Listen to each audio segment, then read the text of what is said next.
있잖아. 노래는 잘 줄 거야, 진짜.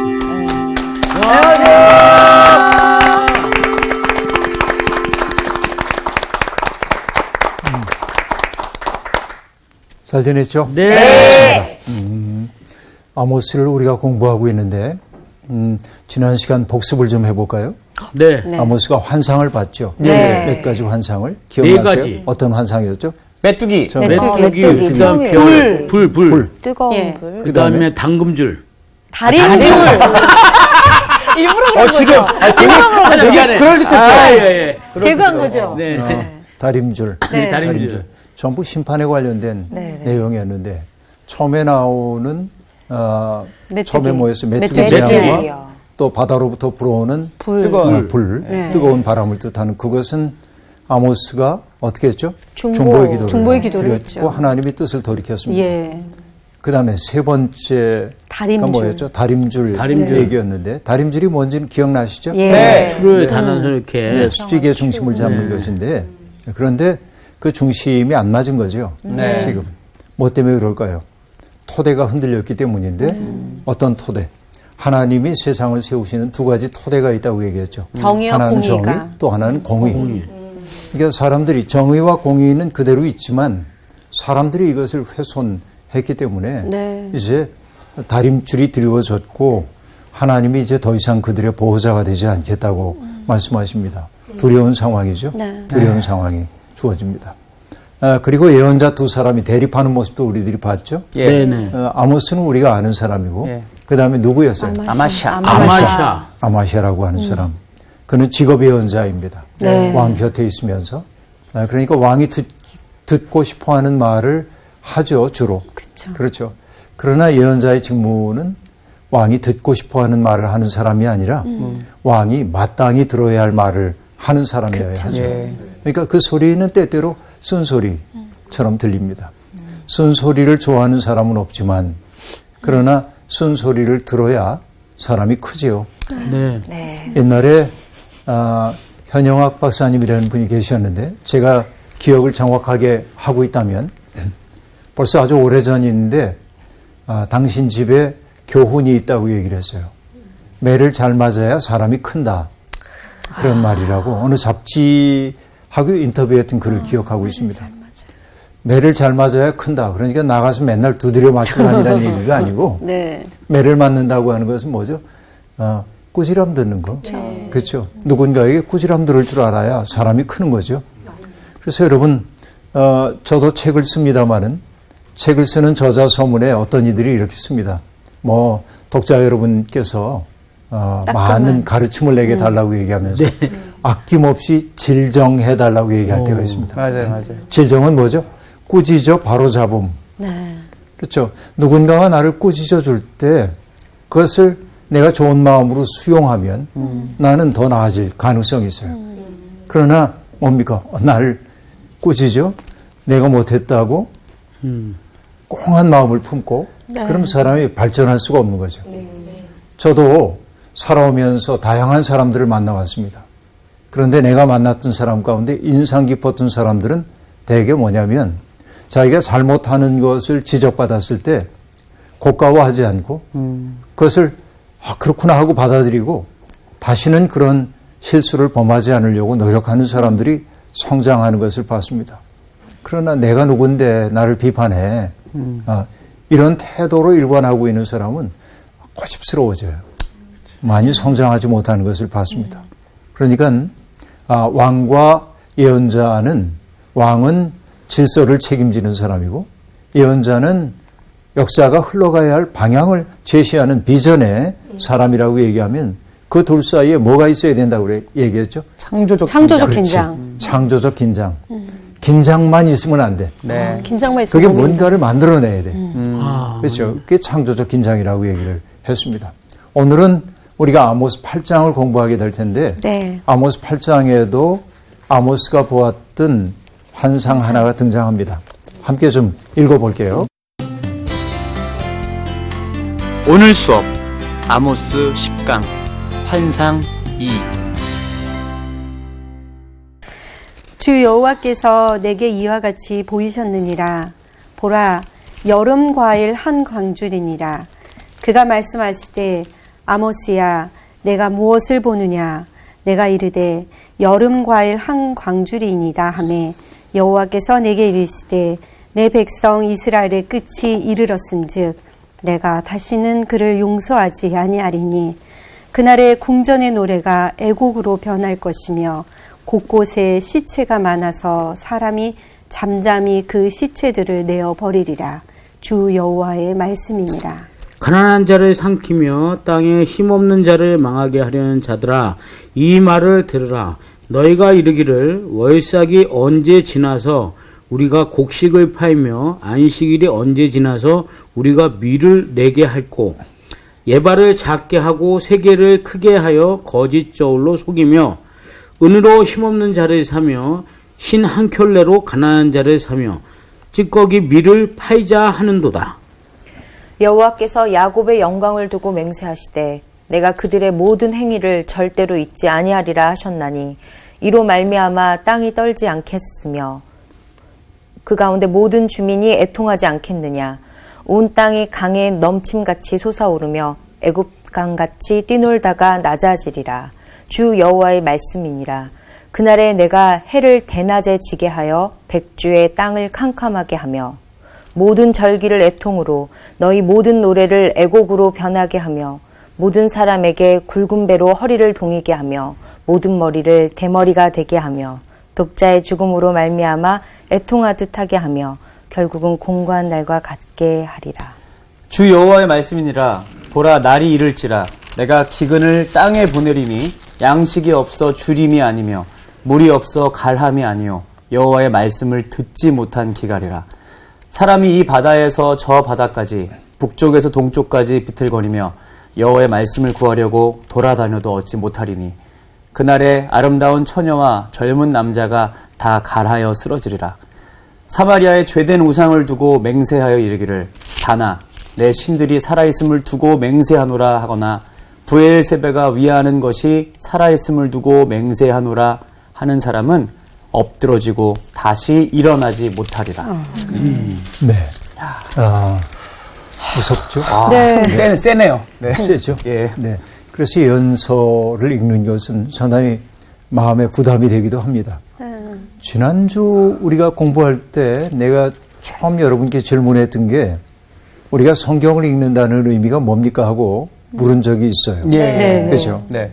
그때 우리의 대답은 뭐였죠? 내가 성경을 읽기도 하지만 성경이 나를 읽도록 허용하고 여는 것이라고 얘기를 했어요. 기억력들 좋으네요. 어떻게 기억이 안 나. 일주일 정도는 기억할 수 있어요. 일주일 정도는. 한 달은 조금 어렵더라고요. 아, 그래요? 유통기한까지 나가지 않네요. 일주일 정도. 기억이 유통기한이 네. 재미있는 말이네. 재밌다. 네. 근데 어쨌든, 우리가 이제 다섯 번째, 네 번째죠?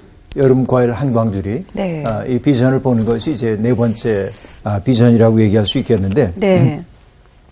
여전히 보여줍니다. 보라, 여름 과일 한 광줄이이니라 하고 말합니다. 여름 과일. 어떤 과일일까요? 수박. 수박, 오렌지. 참외, 복숭아. 토마토 그런 거예요. 복숭아. 네. 근데 뭐든지 괜찮은데 사실 여기 여름 과일이라고 얘기했지만 네. 반드시 여름에만 나오는 과일은 아닐 거예요.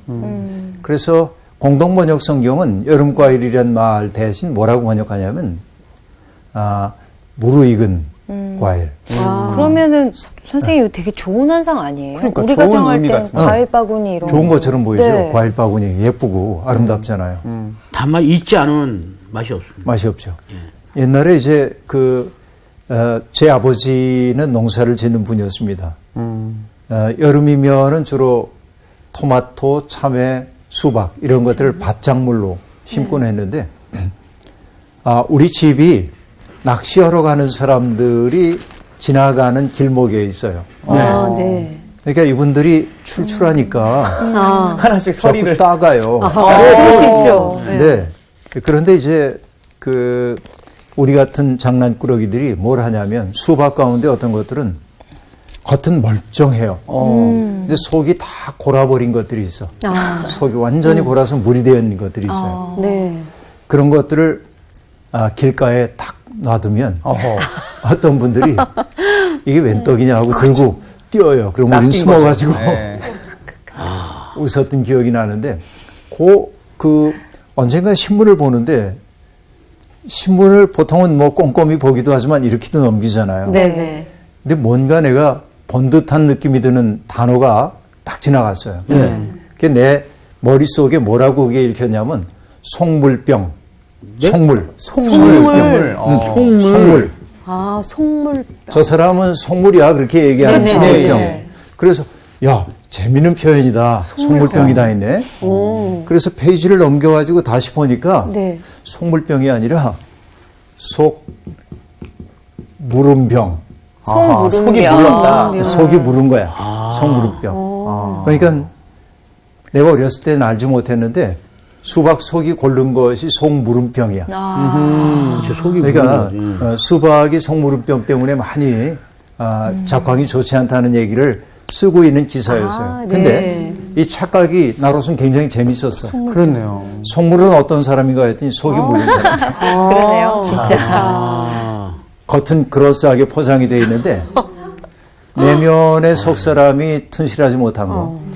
이 속이 물렁물렁하고 흐물흐물하고 썩고 사실은 여름 과일 그러면 우리는 뭐 카라바조나 이런 사람들 뭐 또 세자느나 이런 사람들이 그렸던 과일 바구니 이렇게 이런 것들 정우라. 생각하면 네. 예쁘잖아요. 네. 색채가. 그런데 여기 여름 과일이 뜻하는 것은 여름 과일을 뜻하는 히브리어는 네. 끝을 뜻하는 히브리어와 음이 같아요. 끝이요? 끝. 정말. 그러니까 여름 과일 한 광주리를 보았다고 하는 말은 뭐야? 너희의 끝이 다가왔어. 야, 이게 엄청난 반전이야. 이거 진짜. 무서운 얘기죠. 네. 예, 여름 광주 과일 한 광주리를 봤다고 얘기하는데 네. 그게 결국 여름 과일이라는 게 끝이니까 이 역사의 끝에 이르렀어. 너희를 다 망하게 되었어. 그런 얘기입니다. 무섭죠? 무서운 얘기. 무섭다. 그리고 묻습니다. 아모스야 내가 무엇을 보느냐? 내가 이르되 여름 과일 한 광주리니다. 그러자 여호와께서 내게 이르시되 내 백성 이스라엘의 끝이 이르렀은즉 내가 다시는 그를 용서하지 아니하리니. 그렇죠? 그러니까 똑같은 말을 가지고 이중적 의미를 사용하고 있어요. 드러난 말은 여름 과일 광주리지만 그러나 내포된 뜻은 뭐냐면 끝이 이르렀다. 극과 극이에요. 그거 극이죠. 야, 이거 무서운 앞으로 비전. 병원 갈 때 과일바리 갖고 가면 안 되겠네요. 그럼 그래. 끝이네. 괜히 이 말씀 묵상하고 가면 안 돼. 끝내. 괜찮아요. 근데 우리나라 말의 사실은 끝이 아니에요. 그 과일이라고 하는 게 심판을 상징할 때가 아주 많이 있습니다. 그래요? 누가 찾아볼까요? 예레미야 24장. 예레미야 24장을 한번 좀 찾아보면은 24장 1절을 누가 한번 읽어줄래요? 바벨론의 느부갓네살 왕이 유다 왕 여호와김의 아들 여고냐와 유다 고관들과 목공들과 철공들을 예루살렘에서 바벨론으로 옮긴 후에 여호와께서 여호와의 성전 앞에 놓인 무화과 두 광주리를 내게 보이셨는데 자, 여기 무화과 두 광주리 얘기가 여기도 나오죠. 광주리 나왔다. 그러니까 이 과일 바구니라고 하는 게 연서에서는 하나님의 심판의 상징으로 쓰일 때가 많이 있었어요. 그렇구나. 그래서 과일 광주리가 두 광주리가 있다고 얘기했죠. 예레미야는. 하나는 좋은 게 담겨 있어요. 또 다른 하나는 뭐죠? 좋지 않은 거예요. 네네. 보잘것없는 것입니다. 그리고 예레미야가 해설을 합니다. 좋은 무화과는 바벨론의 포로로 잡혀간 사람들을 상징한답니다. 왜? 그들이 죄가 없어서 잡혀간 것은 아니지만 하나님이 그들을 보호하시고 그들을 또 깨끗하게 씻어서 새로운 존재가 되도록 해주신대요. 그런 의미의 좋은 무화과 바구니라고 얘기할 수 있습니다. 그러나 나쁜 무화과가 상징하는 것은 그 땅에 남아있거나 세상 도처에 흩어져서 살 수밖에 없는 특별히 애굽 같은 데로 내려가게 되는 사람들. 그러니까 중심도 잃어버리고 자신들이 왜 이렇게 고통을 당하는지도 깨닫지 못한 채 그렇죠? 이렇게 떠도는 사람들의 상황을 나타내기 위해 그 광주리, 나쁜 무화과 광주리로 상징하고 있거든요. 그러니까 과일이라는 게 그런 상징으로 쓰여지는 것 우리들이 볼 수 있습니다. 네.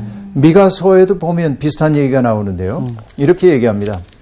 재앙이로다 나여 나는 여름 과일을 딴 후와 포도를 거둔 후 같아서 먹을 포도송이가 없으며 내 마음에 사모하는 처음 익은 무화과가 없도다 라고 말합니다. 이것은 늘 추수와 관련되는 거죠. 추수는 성경에서 일수 심판의 상징으로 나타나기도 하죠. 그래서 그런 얘기입니다. 그리고 하나님은 그 여름 과일과 같은 과일이 담긴 광주리와 같은 그 백성들을 다시는 용서하지 않겠다고 네. 다짐하고 있습니다. 하나님의 인내가 끝났다는 거예요.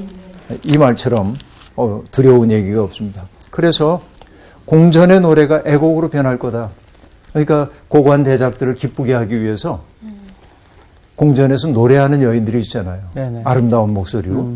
그 여인들의 노래가 애곡하는 노래로 바뀔 거다. 그렇게 말합니다. 그리고 수없이 많은 사람들이 죽임을 당하고 시신을 갖다 내버리는 사람들이 이제 많아질 것이다. 그리고 처음에 죽은 사람들은 우리가 애도하기도 하잖아요. 아, 안 됐어. 안 됐어. 그런데 죽음을 일상적으로 보면 애도하는 마음도 사라집니다. 맞아요. 그런 상황, 처참한 상황이 올 것이라고 그렇게 얘기하고 있습니다. 그러면 하나님의 인내가 왜 이렇게 바닥이 난 걸까요? 그렇죠? 그걸 봐야 돼. 네. 4절부터 우리가 볼 수 있는데요.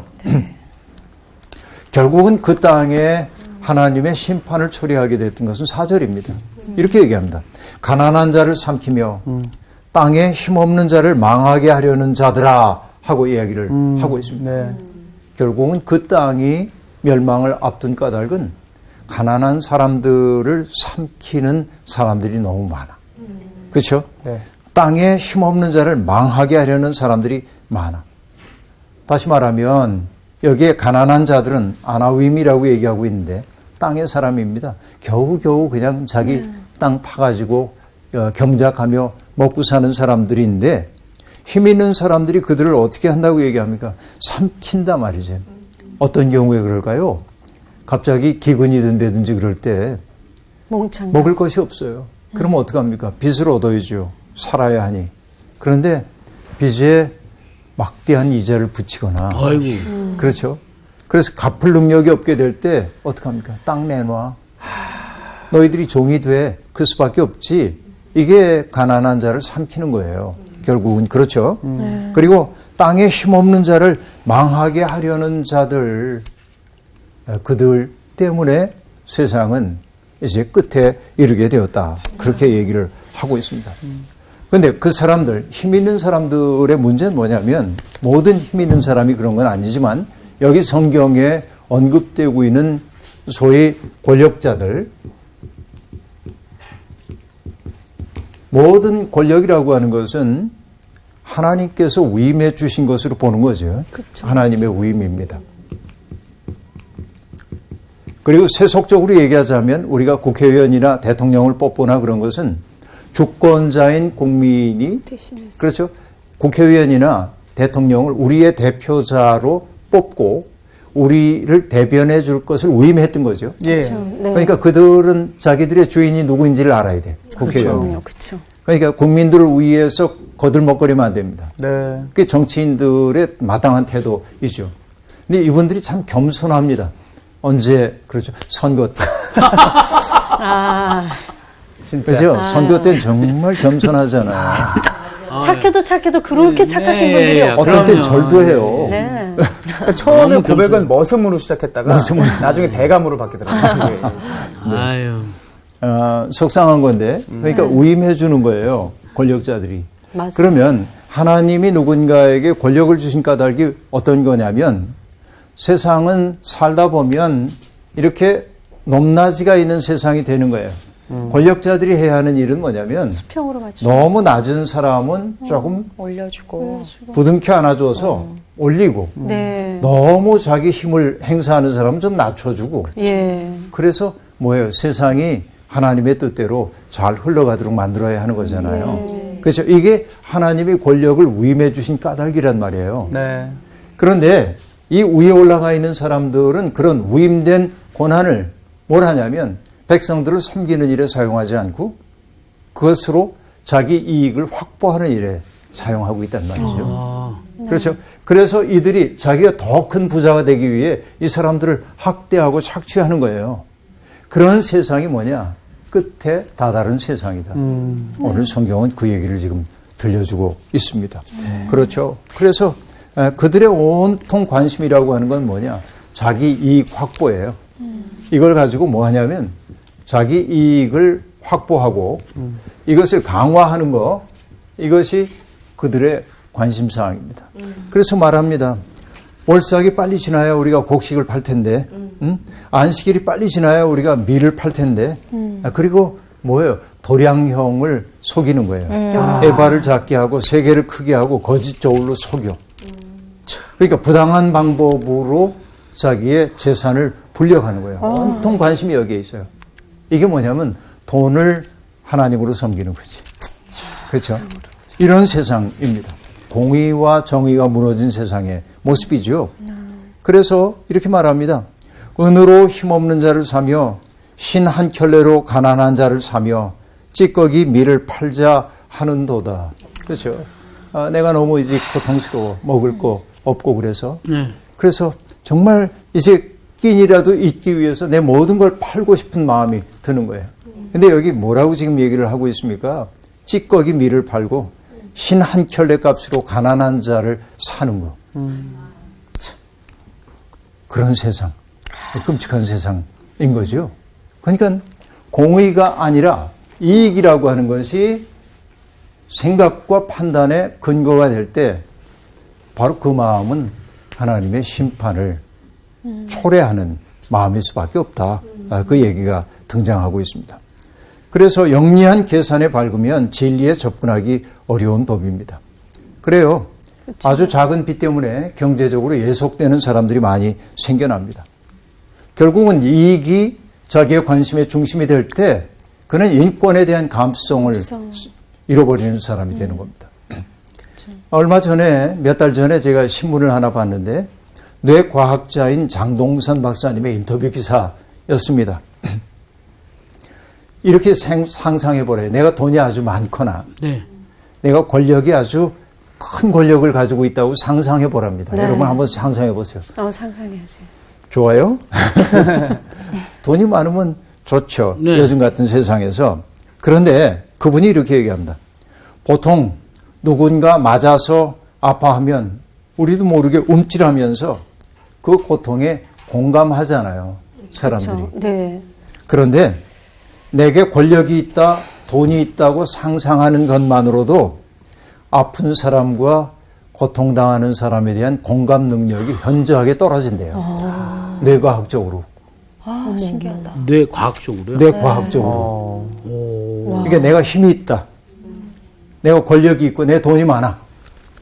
그럴 때 그것을 의식하는 순간 공감 능력이 현저하게 떨어진다. 사람이 무서운 얘기죠. 웃기다 진짜. 이건 정말 무서운 얘기이죠. 그런데 경제학자들이 인간의 본성을 연구하기 위해서 한 연구 가운데 독재자 게임이라는 게 있습니다. 네. 제가 이제 어떤 그 가벼운 쉬운 경제학 책을 읽다 보니까 그 이야기가 등장합니다. 학자들이 여기에 있는 이제 실험 참가자들을 갑과 을로 나눴어요. 그러니까 여기 이제 미란 씨부터 여기까지가 갑. 네. 저기 이제 을이에요. 근데 갑에게 10만 원이 주어집니다. 을은 아무것도 없어요. 그리고 을은 갑의 처분을 바랄 뿐입니다. 그래서 갑에게 물어요. 여기 있는 집단에게. 을 참 딱한데 돈을 좀 나눠주겠어요? 10만 원이 있잖아요. 여기는 아무것도 없고. 그러니까 대개 평균 얼마쯤을 나눠줬을 것 같아요? 11조. 10만 원. 또 5만 원? 5만 원? 5만 원. 와. 좀 크게 쓰시네요. 나 6만 원? 6대 4? 6대 4, 6만 원, 4만 원. 평균을 내보니까 2만 원 정도를 줄 여기가 있다고 얘기합니다. 6만 원 정도, 2만 원 정도 그렇게 준다는 거예요. 학자들은 이 게임 결과를 가지고 이렇게 얘기합니다. 사람 속에는 이타적인 마음이 있다. 그래도 나눠줬잖아요. 그쵸. 그런데 게임의 룰을 바꿨어. 네. 어떻게 바꿨냐면 여기에 10,000원을 줘. 그리고 여기 10만 원이에요. 그리고 뭐냐면 을은 아무것도 할 수가 없는데 갑은 돈을 줄 수도 있고 빼앗을 수도 있어요. 게임의 룰을 바꿨어요. 그러면 여러분 같으면 어떻게 할 것 같아요? 그래도 저기 너무 가련하니까 조금 좀 나눠 주고 싶죠? 예. 저희 얼마 왜냐면 줄래요? 이 수업을 들었으니까 이제 그거 그렇게 뭐 할 수 얼마 더 있는데. 줘도 상관없는 거죠. 조금 좀 주고 싶죠? 예. 그런 마음. 여기 참 착한 사람들이에요. 그런데 설마 저 10,000원을 뺏어 오나요? 네. 그러니까 나왔겠지. 먼저 했던 독재자 게임에서 2만 원 정도를 나눠준다고 했던 사람들이 네. 을에게서 10,000원을 빼앗는 사람이 많았어요. 야, 이게 참. 이런 현상을 어떻게 설명해야 될까라면서 경제학자가 이렇게 얘기합니다. 이렇게 돌변하는 이유는 네. 프레임이 우리의 의사결정과 행동에 영향을 미친다. 다시 말하면 이걸 프레이밍 효과라고 한다는데요. 독재자 게임에서 실험 참가자들은 이타심을 평가받는다고 생각하기 때문에 그 기대에 맞춰서 행동했어요. 아하. 2만 원 정도 줘야지 이타심을. 그렇죠. 그런데 두 번째 게임에서는 빼앗는 행위가 허락되었어요. 네, 네. 빼앗을 수 있다고 허락되었어요. 그러자 죄책감 없이 상대방에게서 돈을 빼앗는 결정을 했다. 빼앗는 행동이 허락되지 않았더라면 어쩌면 조금 주었을지 모릅니다. 그렇죠. 근데 빼앗는 행위가 허용되자 사람들은 치열하게. 빼앗았어요. 그래서 그 경제학자가 하는 얘기는 이렇습니다. 갑의 욕망은 항상. 갑질할 수 있는 위치에 서는 순간 터져 나온다. 그렇죠. 내가 지금 어떤 자리에 있느냐에 따라서 사람들의 행동 패턴이 달라진다 하는 얘기입니다. 그러니까 자신이 을의 입장에 있다고 한다면 그렇게 안 했을 것 같은 사람도 자신이 갑의 자리에 가면, 빼앗을 수 있는 자리에 가면은 욕망으로부터 자유로워지기 때문에 그렇게 빼앗는 거예요. 그러니까 갑을 관계라고 하는 것은 구조적으로 문제가 있는 관계임을 보여주는 대목입니다. 아. 이게 그 무서운 얘기죠. 예, 예. 그래서 우리가 정말 주의해야 하는 것은 뭐냐. 내가 조그만 권력이라도 가지고 있다고 느낄 때 빨리 놔야 돼. 나는 어떤 위치가 되냐면 저 사람들의 고통에 공감할 수 없는 무능자가 되기 쉬워요. 네. 그리고 내가 빼앗을 수 있는 권력의 자리에 있다는 것을 즐기기 시작할 때 나는 주는 사람이기보다는 빼앗는 일에서 쾌감을 느끼는 사람이 돼요. 그러니까 우리 사회에서 터져나오고 있는 갑질, 네. 조그만 권력을 이용해서 누군가를 수단으로 삼았던 그 모든 일들은 그 구조 자체가 그들을 그렇게 하도록 만든 감이 있다 그 얘기예요. 네. 두려운 얘기죠. 네. 네. 그러니까 여기에서 뭐 그 지금 하나님이 엄중하게 얘기하는데 그렇죠. 은으로 힘없는 자를 사고 신 한 켤레 값으로 가난한 자를 사고 찌꺼기 밀을 팔고 이렇게 하는 행동은 뭐냐면 그래도 저들이 내게 보복할 수가 없고 나는 그렇게 해도 괜찮다고 암암리에 생각하는 거예요. 그 마음속에 없는 게 하나 있어요. 그게 뭐냐? 하나님이 없는 거예요. 예. 그 마음에는 하나님이 없어요. 네. 자기의 욕망을 하나님으로 삼는 거죠. 이것이 신약 성서의 언어에서 뭐냐면 배를 하나님으로 삼았다고 얘기하는 거예요. 자기 배. 욕망입니다. 배라고 하는 게. 그렇죠? 네. 그래서 여러분 우리가 정말 주의해야 할 것은 내가 다른 사람보다 큰 힘을 가지고 있다고 할 때 자칫 잘못하면 고통받는 이들에 대한 공감의 능력이 떨어질 가능성이 있기 때문에 자꾸만 경계하지 않으면 안 됩니다. 내 마음이 이렇게 다치고 있네. 그래서 여러분 우리가 하나님의 마음이라고 하는 게 결국 뭐냐면 우리가 저 높은 곳을 향하여 가잖아요. 네. 날마다 나아갑니다. 저 높은 곳을 향해 가야 돼요. 우리가 이 땅에 살고 있는데 높은 곳을 가야 돼요. 높은 곳에 어떻게 가요? 어떻게 올라가요, 여기에? 올라갈 도리가 없어. 우리는 땅에 살고 있기 때문에. 네. 그래서 뭐냐면 저 높은 곳을 향하여 올라간다고 하는 말은 어떨 때 높은 곳으로 올라가냐면 저 낮은 곳을 향할 때입니다. 고통, 아픔, 가난, 그죠? 이거에 처해 있는 사람들, 그들의 처지에 공감하고 어찌하든지 그들의 이웃이 되어주려고 하고 그들과 함께 살아가려고 할 때 나는 가장 낮은 곳으로 내려온 것처럼 보이지만 이 깊이가 생겨서 깊이를 뒤집으면 높이가 되는 법이에요. 이게 되게 역설적인 거네요, 진짜. 그렇지. 그러니까 높은 곳에 이르기 위해서는 우리의 영혼이 높은 곳에 이르기 위해서는 낮은 곳에 마음을 두지 않으면 안 돼. 네. 이것이 신앙의 신비란 말이에요. 오늘 아까 얘기했던 독재자 게임 기가 막힌 얘기입니다. 나는 지금 어려운 처지에 있으면은 어려운 사람 도울 것 같이 느껴지지만 내게 힘이 주어지면 상황이 달라져.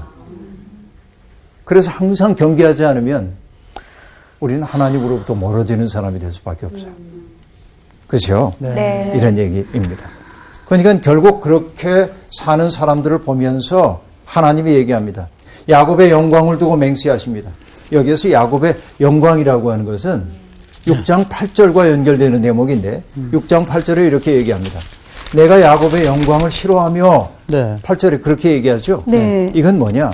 스스로 안전하다, 스스로 부유하다 하는 이스라엘의 교만함을 뜻하는 단어예요. 그러니까 하나님은 야곱의 영광을 두고 맹세하십니다. 내가 그들의 모든 행위를 절대로 잊지 아니하리라. 여러분 그 얘기예요. 절대로 잊지 않겠다. 그들은 하나님을 잊었어요. 자기 힘만 믿고. 그러나 하나님은 그들을 잊지 않으십니다. 하나님은 어떤 분이죠? 뒤집는 분이에요. 이거죠. 하나님은 가난한 사람들이 스스로 자구책을 만들 수 없기 때문에 그들 편에 서셔서 세상을 공정하게 만드시려는 분이다 하는 얘기입니다. 그렇죠. 그리고 여러분 인간의 죄는 땅의 현실에도 영향을 미치는데요. 땅이 떨게 될 것이고 앞으로 땅이 떤다는 것은 메말라 황폐하게 변한다는 뜻일 거고 그 땅에 터붙여서 살고 있던 사람들이 애통하지 않을 수 없을 것이다 하고 말합니다. 결국은 사람들의 죄 때문에 온 땅이 강에 넘침같이 솟아오르며 애굽강같이 뛰놀다가 낮아지리라 라고 얘기를 하고 있어요. 이것은 어떤 말과 관련되냐면 1장 1절에 보면 지진이 지난 후에 그렇죠? 지진 전 2년에 그렇게 말하죠? 네. 네. 그 지진을 연상시키는 거예요. 땅이 뛰놀고 그죠? 이렇게 얘기하고 있는 것은 그렇게 우주적인 사건으로 하나님의 심판이 자행될 거다 하는 얘기입니다. 그날이 되면 해가 져서 대낮에도 캄캄하게 될 것이고 절기마다 축제의 함성을 부르던 사람들이 애통하는 노래를 부르게 될 것이고 기쁨의 노래가 애곡의 노래로 바뀌게 될 거고 모든 사람이 굵은 배로 허리를 동이고 모든 머리가 대머리가 되게 한다. 충격적이네요. 이 대머리라는 말도 뭐 불쾌한 얘기일 수도 있는데요. 그러니까 여기서 대머리는 이 얘기를 보고 나서 머리가 없는 사람을 보고 당신 이렇게 얘기하면 안 돼요. 안 되죠. 당연히 안 되죠. 예. 네, 여기에서 대머리라고 하는 건 뭐냐면 죽은 자에 대한 애곡과 관련되는 대목입니다. 머리를 밀고 애곡하거든요. 그러니까 머리털이 빠졌다는 얘기가 아니고 애곡하기 위해 머리를 담는 그런 얘기라고 보면 되겠습니다. 네. 그리고 그 시대는 참 슬픔의 시대인데 11절부터 보면은 이렇게 얘기합니다. 날이 이르게 될 텐데 그날은 언제냐면 기근이 닥쳐오는 날이에요. 근데 기근이라고 해서 먹을 양식이 없다든지 마실 물이 없다든지 하는 얘기가 아니라는 겁니다. 그날은 뭐예요? 여호와의 말씀을 듣지 못한 기갈이 사람들을 사로잡게 될 것이다 라고 얘기합니다. 진짜 저주예요, 이게 정말. 맞아. 그렇죠. 정말 하나님의 말씀을 듣지 못해요. 이게 문제인데요. 우리가 그런 이야기 하잖아요. 홍수에 마실 물 없다고. 맞아요. 깨끗한 물이 없으니까. 깨끗한 물이 없죠. 요즘 같은 때 보면은 정말 말씀이 넘칩니다. 어디에나. 그런데 정말 그게 들을 만한 말씀인지는 분별할 수 있는 지혜가 필요합니다. 그죠? 참말이 아닌 말들이 너무 많기 때문에. 맞습니다. 그렇습니다. 그러니까 여호와의 말씀을 구하여도 듣지 못하는 기근이 올 거다. 다시 말하면 하나님의 침묵의 시대. 그 악한 세상 아무리 얘기해도 듣지 않기 때문에 하나님조차 입을 다물고 예언자들조차 입을 다무는 시대가 올 거다. 그 시대는 지금 뭘 예고하고 있냐면 이스라엘 백성들이 포로로 잡혀갈 상황을 지금 반영하고 있음을 알 수 있습니다. 그리고 아름다운 처녀와 젊은 남자들이 갈아요 쓰러질 것이라고 얘기하고 있습니다. 여기에 아름다운 처녀와 젊은 남자는 나이의 연수함만을 얘기하는 게 아니고 끝없는 삶의 힘, 활력 이런 걸 뜻하는데 그러니까 그렇게 활력이 넘쳐야 하는 사람들조차 내면이 공허해지고 그래서 다 무너지는 세상이 되어버리고 말 거다. 무서운 얘기이죠. 결국 무서운 얘기입니다. 그리고 마침내 이야기의 마지막에 당도합니다. 사마리아에 죄된 우상을 두고 맹세하여 이르기를 다나 내 신들이 살아있음을 두고 맹세하라 하거나 부엘세바가 위하는 것이 살아있음을 두고 맹세하노라 하는 사람은 엎드러지고 다시 일어나지 못할 것이다. 단부터 부엘세바를 여기 끌어들이고 있는데 그 얘기는 뭐냐면 그 온 땅에 가득 차 있는 편만한 죄를 얘기하기 위해 이쪽 끝과 이쪽 끝을 얘기하고 있어요. 우리가 아이들한테 너 엄마 아빠 사랑해? 하고 물으면 네 사랑해요. 얼만큼 이렇게 팔을 벌리죠. 네. 겨우 그만큼. 그러면 애가 당혹합니다. 이분이 얼만큼이라고 얘기해줘야 만족하는 걸까? 네. 그래서 애가 할 수 있는 가장 큰 범주를 얘기합니다. 하늘만큼 땅만큼. 그죠? 그 얘기야. 단에서부터 부엘세바까지. 그 말은 죄가 너무나 편만해서 완전히 썩었다는 얘기예요. 지금. 그러니까 그 세상은 다시는 일어나지 못하는 세상이 되어버리고 말 거다 하고 얘기하고 있습니다. 자, 이 모든 재앙이 그들 가운데 내렸던 까닭이 아까 뭐였죠? 뭐 때문이었습니까? 공의와 정의가 공의와 정의가 무너졌기 때문이라고 얘기했고요. 공의와 정의가 무너졌다는 것이 뭐였어요?